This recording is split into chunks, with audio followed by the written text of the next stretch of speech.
Fairy Tales by the Brothers Grimm. The Mouse, the Bird, and the Sausage. Once upon a time, a mouse, a bird, and a sausage entered into partnership and set up house together. For a long time all went well. They lived in great comfort, and prospered so far as to be able to add considerably to their stores. The bird's duty was to fly daily into the wood and bring in fuel. The mouse fetched the water, and the sausage saw to the cooking. When people are too well off, they always begin to long for something new, and so it came to pass that the bird, while out one day, met a fellow bird, to whom he boastfully expatiated on the excellence of his household arrangements. But the other bird sneered at him for being a poor simpleton who did all the hard work, while the other two stayed at home and had a good time of it. For when the mouse had made the fire and fetched in the water, she could retire into her little room and rest until it was time to set the table.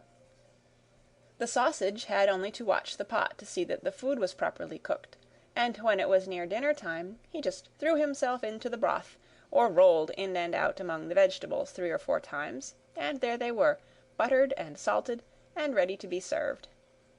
Then, when the bird came home, and had laid aside his burden, they sat down to table, and when they had finished their meal they could sleep their fill till the following morning, and that was really a very delightful life.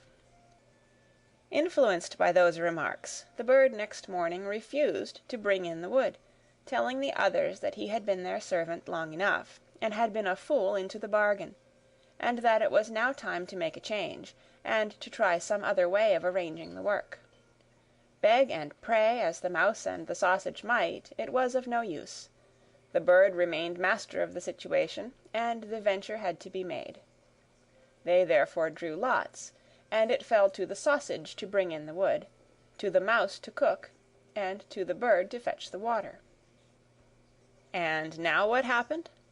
The sausage started in search of wood, the bird made the fire, and the mouse put on the pot, and then these two waited till the sausage returned with the fuel for the following day.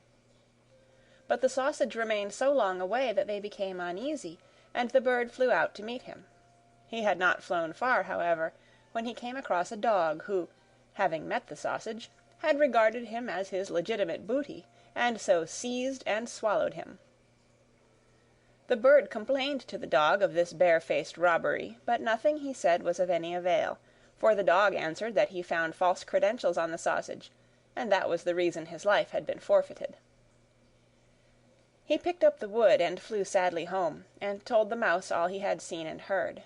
They were both very unhappy, but agreed to make the best of things, and to remain with one another.